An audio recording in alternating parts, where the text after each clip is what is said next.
Hi guys, welcome to முப்படை training academy.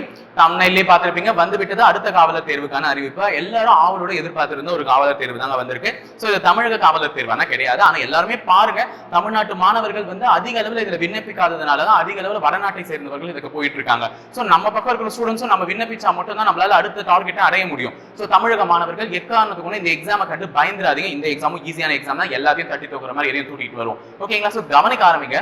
So SSC தரப்புல இருந்து நல்லா ஞாபகம் வச்சுங்க, எஸ்எஸ்சி ஜிடி இதுக்கான நோட்டிபிகேஷன் தான் இப்ப இன்னைக்கு காலையில ஆடி மாதம் இன்னைக்கு தான் பிறந்திருக்கு. அந்த நல்ல நாள் அதுவுமா நமக்கு ஒரு நல்ல நோட்டிபிகேஷன் ரிலீஸ் பண்ணி விட்டுட்டாங்க.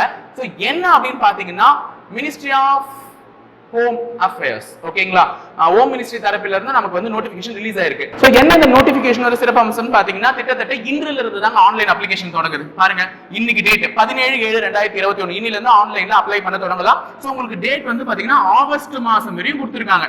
ஆகஸ்ட் வரையும் உங்களுக்கு டைம் இருக்கு. ஆகஸ்ட் மாசம் கடைசி நாள் 31/8/2021 வரை டைம் இருக்கு. சோ டோன்ட் வரி, ஈஸியா அப்ளை பண்ணி முடிச்சிடலாம். சோ ரஜினி டயலாக் இருக்கும்ல, ஃபேமஸ் ரஜினிகாந்த் சார் டயலாக் ஒன்று இருக்கும் ஃபேமஸா, தேதி பின்னர் அறிவிக்கப்படும். சோ அதே தான் இவங்களும் சொல்லியிருக்காங்க. சோ எக்ஸாமினேஷனுக்கான டேட் வந்து என்ன பண்ண போறாங்கன்னு பாத்தீங்கன்னா, டு பி இன்ஃபார்ம்டு லேட்டர் அப்படின்னு சொல்லிட்டாங்க. சோ வந்து உங்களுக்கு எக்ஸாமினேஷனுக்கான டேட் வந்து தள்ளி போகுது.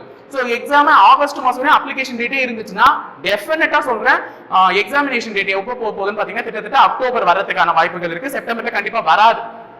ஓகேங்களா? அதனால நீங்க தாராளமா படிக்கலாம். எக்ஸாம் வந்து அக்டோபர்ல தான் இருக்க போகுது. சோ இன்னொரு விஷயம் தெரிஞ்சுக்கோங்க, நம்ம 31/8 அப்ளை பண்ணி முடிச்சிடணும். ஃபீஸ் நீங்க பே பண்றதா இருந்தா செப்டம்பர் 2 ஆன்லைன்ல பே பண்றதா இருந்தா செப்டம்பர் 2 வரையும் டைம் கொடுத்துருக்காங்க. நீங்க சலான் மூலமா பே பண்றீங்க, டிடி எடுத்து பே பண்றீங்கன்னா செப்டம்பர் 4 வரையும் டைம் கொடுத்துருக்காங்க. கைஸ் ஒழுங்கா ஞாபகம் வச்சுக்கோங்க, ஈஸியான ஒரு எக்ஸாம் கிளியர் பண்ணிட்டு போயிடலாமே. ஓகேங்களா? சோ அடுத்து என்னென்ன முக்கியமான விஷயம்ன்றது இதெல்லாம் நிறைய சொல்லியிருக்காங்க. சோ இப்போ நோட்டிபிகேஷனை பத்தி நான் முக்கியமா இதை சொல்லிடுறேன், உங்களுக்கு என்னென்னலாம் தெரியணும். பே ஸ்கேல் பாருங்க, சம்பளம் வந்து 21,700 ரூபாயில இருந்து 69,100 ரூபாய் வரையும் போவதற்கான வாய்ப்புகள் இருக்கு. சோ நல்ல விதமான ஒரு எக்ஸாம் பயன்படுத்திக்கோங்க. அதுக்கப்புறமா நம்ம வந்து வேகன்சிக்கு வரணுமே. சோ வேகன்சியை பொறுத்த வரையும் பாத்தீங்கன்னா, மேல் அண்ட் ஃபீமேல்ல 2 கேட்டகரியா பிரிச்சிருக்காங்க. சோ வந்து டோட்டல் அப்படின்னு சொல்லிட்டு கொடுத்துருக்காங்க. So total number of vacancies வந்து இந்த இடத்துல கொடுத்துருக்காங்க பாருங்க. ஓகேங்களா? 22,424 ஆண்களுக்கு மட்டுமே கிட்டத்தட்ட 22,424 இருக்கு. பெண்களுக்கு வந்து பாத்தீங்கன்னா டோட்டல் 2,847 இருக்கு. சோ பெண்களுக்கு வேகன்சி இருக்கு, பண்ணலாம். ஏன்னா கேர்ள்ஸ் அதிகப்படியா அப்ளை பண்ண போறது இல்ல. நம்ம தமிழக மாணவிகள் வந்து நல்ல விதத்துல பயன்படுத்திக்கோங்க.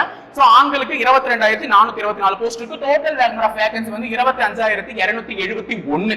சோ இதையும் ஈஸியா ஞாபகம் வச்சுக்கோங்க, நல்லா பண்ணிடலாம் இந்த எக்ஸாம்னு சொல்லிட்டு. 25,000 வேகன்சி வந்திருக்குங்க ஆல் ஓவர் இந்தியாவுக்கு. சோ அடுத்தது நீங்க தெரிஞ்சுக்க வேண்டியது, ஒரு கேண்டிடேட் இந்தியனா இருக்கணும். நம்ம தான் இந்தியன்ஸ் தான் அப்ளை பண்ணலாம். சோ ஏஜ் கேட்பீங்க, என்ன ஏஜ்ல இருந்து என்ன ஏஜ்க்குள்ள அப்ளை பண்ணணும்னு சொல்லிட்டு. சோ கேண்டிடேட் வந்து ஆகஸ்ட் மாசம் 2ஆம் தேதி 1998 வருஷத்துக்கு அப்புறமா பிறந்திருக்கணும். நல்லா ஞாபகம் வச்சுக்கோங்க, 1998 வருஷம் ஆகஸ்ட் 2க்கு அப்புறமா பிறந்திருக்கணும். எதுக்குள்ள பிறந்து முடிச்சிருக்கணும்னா, ஆகஸ்ட் 1ஆம் தேதி 2003 பிறந்து முடிச்சிருக்கணும். இந்த 2 டேட்டுக்கு இடைப்பட்டவர்கள் தான் இதுக்கு அப்ளை பண்ண முடியும். சோ இதுல ஒரு சில ரிலாக்சேஷன் கொடுக்குறாங்க. ஜெனரல் கேண்டிடேட்டுக்கு தான் இது பொருந்தும். நீங்க SC ST கேண்டிடேட்டா இருந்தா நீங்க 2/8/1993 மேல பிறந்திருந்தாலே எலிஜிபிள். SC ST கேண்டிடேட்டா இருந்தா 2/8/1993 அப்புறமா பிறந்திருந்தா எலிஜிபிள். இதே OBC கேண்டிடேட்டா இருந்தா 2/8/1995 மேல பிறந்திருந்தாலே எலிஜிபிள்.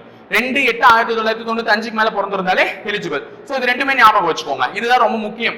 SC ST கேண்டிடேட்டா இருந்தா உங்களுக்கு 5 இயர்ஸ் ரிலாக்சேஷன் கிடைக்குது. OBC கேண்டிடேட்டா இருந்தா உங்களுக்கு 3 இயர்ஸ் ரிலாக்சேஷன் கிடைக்குது. இந்த OBC னா யாருன்னா, நம்ம தமிழக மாணவர்கள்ல MBC, BC, BCM கேண்டிடேட்லாம் இருக்கீங்களா, அவங்க தான் இந்த OBC வகுப்புகள்ல சேருவீங்க. சோ அவர்களுக்கான அந்த அறிவிப்பு. ஓகேங்களா? சோ அடுத்தது நீங்க தெரிஞ்சுக்க வேண்டியது என்னன்னு பாத்தீங்கன்னா, 10th படிச்சிருந்தா போதும். ஓகேங்களா? 10வது தான் கல்வி தகுதி. சோ நிறைய 57 பக்கம் நோட்டிபிகேஷன் இருக்கு. உங்களுக்கு என்னென்ன சர்டிபிகேட்லாம் வேணும்ன்றத நான் இன்னொரு வீடியோல தெளிவா போடுறேன். சோ இப்போதைக்கு என்ன இருக்கு அப்படின்றத நீங்க தெரிஞ்சுக்க விரும்பியது என்னன்னு பாத்தீங்கன்னா, 10வது படிச்சிருக்கணும்னு சொல்லிட்டேன். Examination pattern. ஃபீஸ் முக்கியம். ஃபீஸ் வந்து பாத்தீங்கன்னா 100 ரூபாய் தான். ஓகேவா? 100 ரூபாய் தான். பெண்களுக்கு இலவசம். ஓகேவா? பெண்கள்ல இலவசமா அப்ளை பண்ணலாம், அவங்களுக்கு ஃப்ரீ. அதே மாதிரி நீங்க ஆண்கள்ல SC ST வகுப்புகளை சேர்ந்தவராக இருந்தாலும் அல்லது எக்ஸ் சர்வீஸ் மேன் கோட்டாவா இருந்தாலும் அவங்களுக்கும் என்னதான் ஃபீஸ் ஃப்ரீ தான். ஓகேவா? அப்ப ஃபீஸ் யார் சார் கட்டணும்னா, நீ ஆண்களா இருந்து OBC அல்லது ஜெனரலா இருந்தா மட்டும் தான் உங்களுக்கு 100 ரூபாய் ஃபீஸ். வெறும் 100 ரூபாய் தான். எதுக்கும் செலவு பண்றீங்க, 100 ரூபாய் கட்டி எக்ஸாம் அப்ளை தான் பண்ணி பாருங்களேன், ஈஸியா எழுதிட்டு வரலாம். எக்ஸாம் வந்து பாத்தீங்கன்னா ஆன்லைன்ல தாங்க இருக்கும். ஓகேவா? கம்ப்யூட்டர் பேஸ்ட் எக்ஸாமினேஷன் தான். சோ உங்களுக்கு எக்ஸாம் எங்கெங்கெல்லாம் நடக்கும்னு சொல்லியிருக்காங்க. நம்ம வந்து எதுல வரோம்னு பாத்தீங்கன்னா சதர்ன் ரீஜன்ல வரும். ஓகேவா, இதோ சதர்ன் ரீஜன்ல வரும். இந்த சதர்ன் ரீஜன்ல தான் நமக்கு இந்த சதர்ன் ரீஜன்ல தான். சோ சவுத்ல எங்கெங்கெல்லாம் நடக்க போகுதுன்னா ஆந்திரா, புதுச்சேரி, தமிழ்நாடு, தெலுங்கானா. தமிழ்நாட்டுல எங்கெங்கெல்லாம் நடக்க போகுதுன்னு இங்க பாருங்க.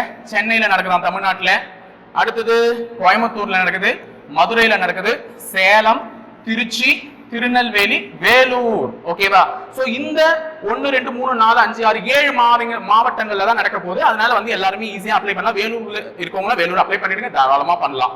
ஓகேவா, சென்டர் பிரெஃபரன்ஸ் கேட்பாங்க. ஓகேவா, சோ அடுத்தது வந்து பாத்தீங்கன்னா உங்களுக்கு தெரிஞ்சுக்க வேண்டியது எக்ஸாமினேஷன் பேட்டர்ன். சோ எக்ஸாம்ல மொத்தம் 4 பார்ட் இருக்கு. Part A, part B, part C, part D.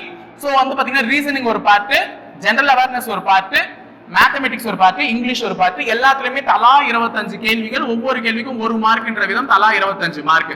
மொத்தமா உங்களுக்கு 1.5 மணி நேரம், அதாவது 90 நிமிஷம், 1.5 மணி நேரம் உங்களுக்கு டைம். சோ 25 கேள்வி அட்டன் பண்ண போறீங்க. ஈஸியா அட்டன் பண்ணுங்க, ஈஸியா மார்க் எடுத்துட்டு போயிடலாம். நெகட்டிவ் மார்க் இருக்கா நிறைய பேர் கேக்குறீங்க. எஸ், சோகமான ஒரு விஷயம், நெகட்டிவ் மார்க் உண்டு. அதாவது 4 கேள்வி தப்பு பண்ணா 1 மார்க் போயிடும். ஓகேங்களா, அது இருக்கு, அதெல்லாம் கொஞ்சம் சோகமான விஷயம். சோ இதுதான் வந்து உங்களுக்கு நான் இந்த ஃபர்ஸ்ட் வீடியோல சொல்லணும்னு நினைச்சு சில முக்கியமான தகவல்கள். இதை பத்தின அடுத்த வீடியோல வந்து சில டீடைல்டு தகவல்களோட வரேன். ஓகேங்களா, அடுத்த வீடியோல மீட் பண்ணலாம். தேங்க்யூ.